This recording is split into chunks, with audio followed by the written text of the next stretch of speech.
Նախագիծը իհարկե կարևոր է, հատկապես դուք էլ ասեցիք, վերահսկողական տեսանկյունից ավելի պարզ թափանցիկ է դարձնում ֆինանսական հոսքերը առողջապահության ոլորտի հետ կապված։ Սա արձանագրենք 1, երկրորդ, եթե այսպիսի դուք նախագիծ եք ներկայացնում, նշանակում է, որ տեղեկատվական համակարգերն էլ իզորու են, գեներացնեն այդ ամբողջ տեղեկատվությունը, որովհետև ARMET համակարգը կապված է նաև մնացած շտեմարանների հետ տեղեկատվական եւ այս էլ ֆիքսենք, որ այդպիսի հնարավորություն արկա է։ Հիմա ես մի կարևոր նաև խնդրի մասին եմ ուզում խոսեմ, որ այս ամսվա մեջ շատ բարձրաձայնում են, անցնում եմ, փորձում եմ լուծումներ գտնեմ նաև առողջապահության նախարարության պաշտոնյաների հետ անընդհատ կապի մեջ, դժգոհ չեմ այդ մեր աշխատանքային կարգից, բայց դժգոհ եմ, որ այդ լուծումը այսպես բոլորով միասին չենք պատկերացնում, 100 հազարավոր մեր քաղաքացիներ էլ դրանից այս պահին առնվազն այդ անորոշությունից տուժում են։ Խոսքը վերաբերում է այդ առողջապահական վճարների, պարտադիր ապահովագրական վճարների կրկնակի գանձմանը այն 100 հազարավոր մեր քաղաքացիներից, ովքեր աշխատում են, այսպես ասենք, նաև համատեղությամբ։ Կարճ ասած, երկու տարբեր բազաներ ունեն այդպիսի վճարներ վճարնելու, 2, 3 եւ այլն։ Հիմա այստեղ կրկնակի գանձում է տեղի ունենում եւ այս լուծումը խոսքերով կա, գործնականում չկա, ես ձեզ վստահեցնում եմ, հատուկ ուզում եմ բարձրաձայնեմ, որ այստեղ նստած պատասխանատուները, նաև մեզ լսող մյուս պատասխանատուները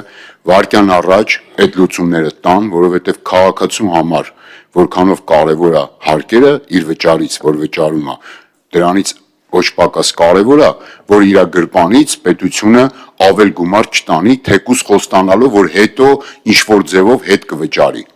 Եթե այս համակարգերը կան, իսկ կան, ձեր նախագիծը նաև դա է գալիս ապացուցելու, ապա եթե չեն լուծել մինչև ապահովագրական համակարգի գործարկումը, ապա վայրկյան առաջ պետք է այդ հարցը լուծեն։ Չպետք է պետությունը ուրեմն երկու անգամ նույն ծառայության դիմաց կամ նույն ապահովագրության դիմաց երկու անգամ կրկնակի մարդկանց պարզ ժողովրդի լեզվով ասած հարկի կամ գումար գանձի, թեկուզ խոստանալով։ Իսկ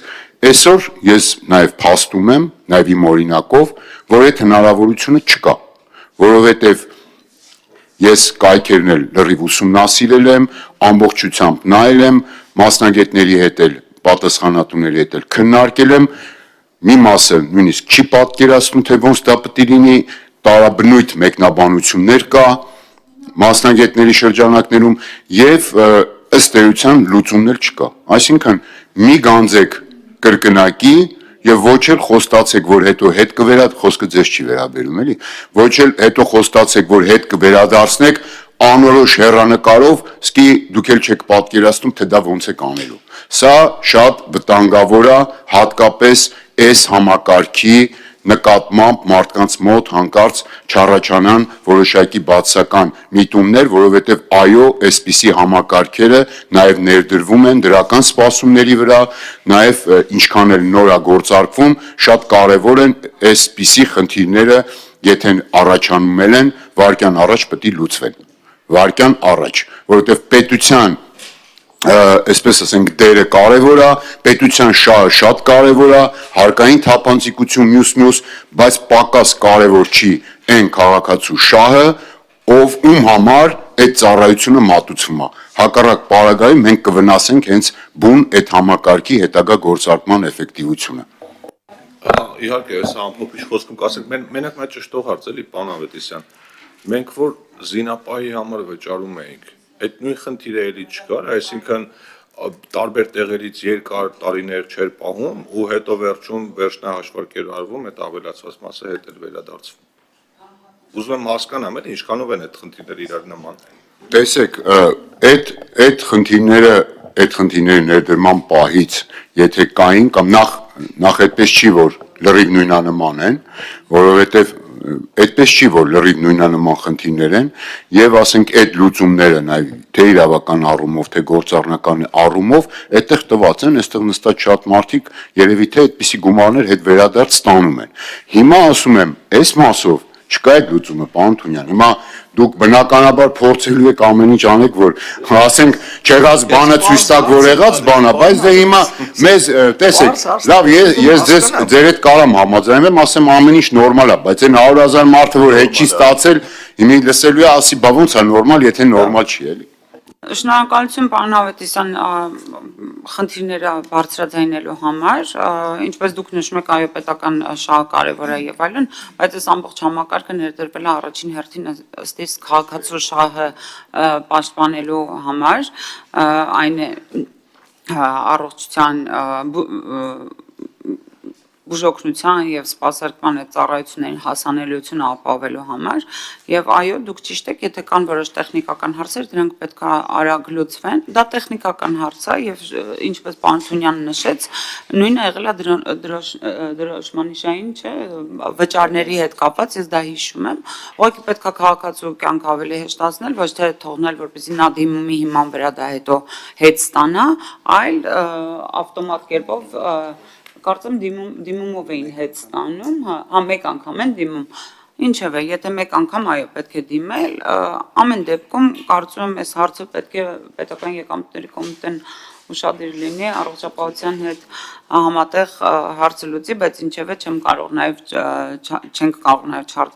չարձանագրել քաղաքացիների դրական արձագանքները համակարգի ներդրմանը, ամեն դեպքում տեսնենք ինչ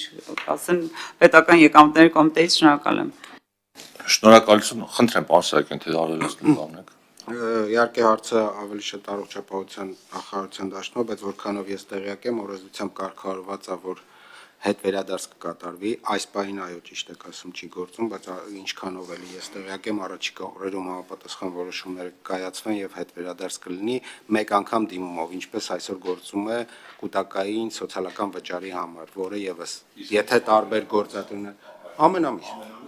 Մեկ անգամ առաջի անգամ երբ որ դիմեն հաշվի համար կտրամադրեն, արդեն հետագա ժամանակները եթե կլինի երկու անգամ գանձում, արդեն ավտոմատ վերադարձը կկատարվի, ինչպես այսօր կատարվում է կൂട്ടակային սոցվճարների մասով։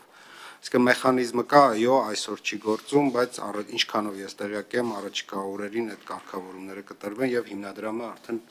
վերադարձները կկատարի շնորհակալ։ Շնորհակալություն։ Ես մի հատ կարճ բան էլ ավելացնեմ եք կողմից։ Իրականում ես չեմ ասում պարոն Ավետիսյան, որ ամեն ինչ լավ է, խնդիր չկա։ Տարօրինակ կլիներ, եթե նման մեծ ռեֆորմի դեպքում, ասենք ճշգրտումների, բարելավումների, փոփոխությունների կարիք չլիներ, ավելին ասեմ, մենք ինքներս էլ ամբողջ օրը առողջապահության նախարարության հետ հարց ու պատասխանների հետ ենք մեջ ենք հիմա որ մեր փորձագետներին հարցնեք երևի մեր բանագործ թողած առողջապահության հարցերով ենք փորձում պարզաբանումներ ստանալ ու արդյոք օգտվելով խնդրում եմ նաև որպեսզի համապատասխան կառույցների թեժ գծերը մի քիչ ավելի օպերատիվ աշխատեն որ այնպես չստացի որ քաղաքացիները մի հատ էլ ուրիշ կառույց զանգեն թեժգից որպեսզի այն մի թեժգիծը պատասխանի իրանց այս շատ կարևոր է կոմունիկացիան շատ կարևոր է թեժ գծի իսկ հիմա եկեք հարգելի գործընկերներ քվեարկենք ովքեր են կողմ նախագծին կողմ դեմ ձեռնպահ եւ ովքեր են կողմ որպեսզի Տիկին Վարդան 4 տարի այդպես 5 Բայց չեմ հասկանում, վերահսկողական դուք էլ նշեցիք էլի։ Որովհետև դուք եք ներկայացել, դրա համար էլ կողմ չեն։ Բովանդակության է էլի կողմ։ Ամբողջական խորախ բանը չեմ նայել եմ, բայց Ես ձեզ խնդրում եմ առաջինից երկրորդ ընթերցում նայեք, ես պատրաստ եմ գալ անձամբ ձեզ ներկայացնել, պատմել գունավոր ինչ իմաստն է։ Շնորհակալություն։ Այո, խնդրում եմ։ Այս սենց է լինում, էլի։ Շատ լավ։ Դե ես կսպասեմ հաջորդ քվեարկության։ Ահա, հետ եմ ասում։ Եթե տենց է երևի Տիկին Վարդան, խնդրենք մեր բոլոր նախագծերը ֆորմալ դուք ներկայացնեք ազգային ժողովում, ինձ թվում է այդ դեպքում մենք այստեղ կոնսենսուս կունենանք։ Ովքեր են կողմ հարգելի գործընկերներ, որպեսզի նախագիծը ներառվի հաջորդ նիստերի օրակարգ։ Դեմ Ձեռնպահ Շնորհակալություն հարակից զեկուցողը կլինի Նարեկ Արամանյանը, շնորհակալություն հարցի քննարկումը ավարտված է, մենք անցնում ենք հաջորդ հարցին, քննարկում ենք կառավարության կողմից ներկայացված հարկային ծառայության մասին օրենքում փոփոխություններ եւ լրացումներ կատարելու մասին, մաքսային ծառայության մասին օրենքում փոփոխություններ եւ լրացումներ կատարելու